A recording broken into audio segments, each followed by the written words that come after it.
Good evening, Stevens Point. I'm Nathan Wegner with this week's SPTV News Update.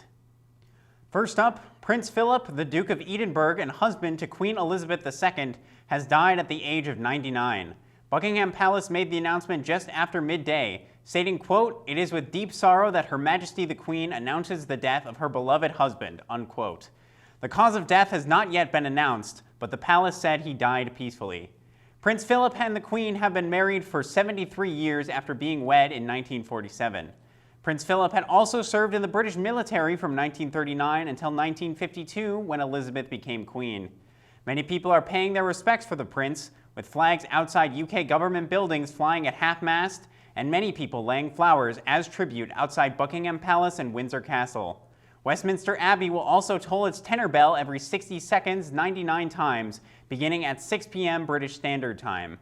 A funeral will take place for Prince Philip at St. George's Chapel in Windsor, but the public will not be allowed to attend in the wake of the COVID-19 pandemic. If people wish to pay further tribute, the royal family has asked people to consider making a donation to charity. This is a somber day for Britain. In state news, Wisconsin has authorized distribution of the COVID-19 vaccine to anyone 16 years old or older starting Monday, April 5th. This follows a rollout to expand eligibility across various states, including neighboring states Minnesota, Iowa, Illinois, and Michigan. Currently, only the Pfizer vaccine is authorized for individuals 16 and 17 years old. Anyone 18 years or older can get any variety of the vaccine. Currently, 22% of Wisconsin's population has been fully vaccinated, and 36% has gotten one dose.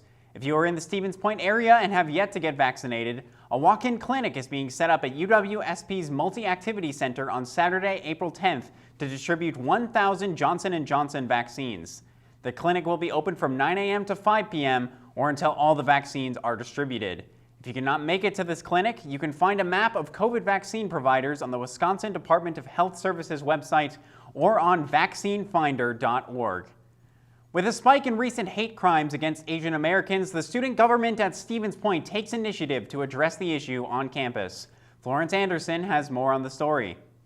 UWSP's Student Government Association has taken action towards supporting the Asian American and Pacific Islander community following the attack in Atlanta, Georgia. Their first course of action was passing a piece of legislation, which SGA Director of Communication and Public Relations, Renee Wegner, tells us more about.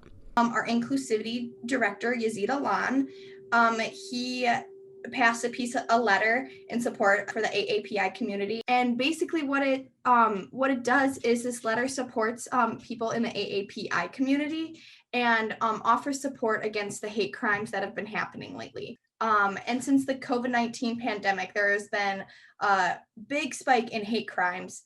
The letter was followed by a plan to raise awareness for these hate crimes through their new initiative, Stop Hate Week. April 16th, we will be hosting Stop Hate Week. We are going to be drawing awareness and attention to hate crimes. We not only wanted to have a hate crime week to support the AAPI, but we also wanted to support other marginalized groups.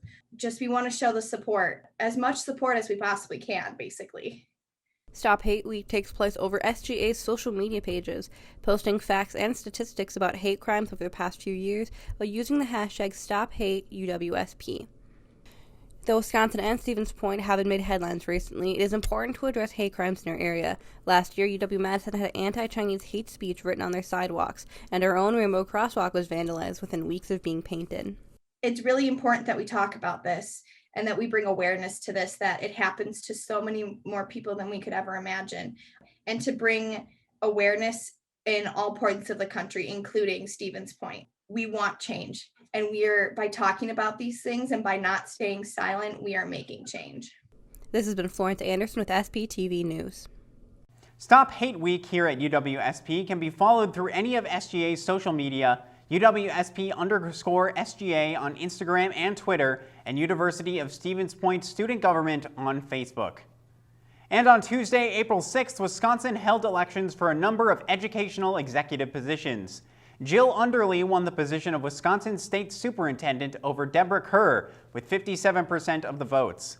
Locally, early election results show Stevens Point City Council President Melissa Johnson and Councilmember Polly Dalton both won another council term in tight races against their opponents. Johnson's opponent, Marla Schultz, lost by 90 votes, while Dalton's opponent, Brian Bolio, lost by only 48 votes.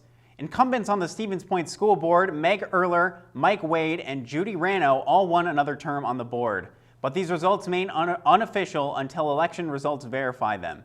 In addition, Portage County voted for a referendum to have the state of Wisconsin, quote, establish a right to clean water to protect the human health, the environment, and the diverse economy, cultural, and natural heritage of Wisconsin, unquote.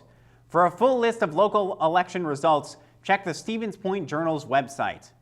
And that's all the news we have for you this week at SPTV. Until next time, Stevens Point, stay safe and have a great night.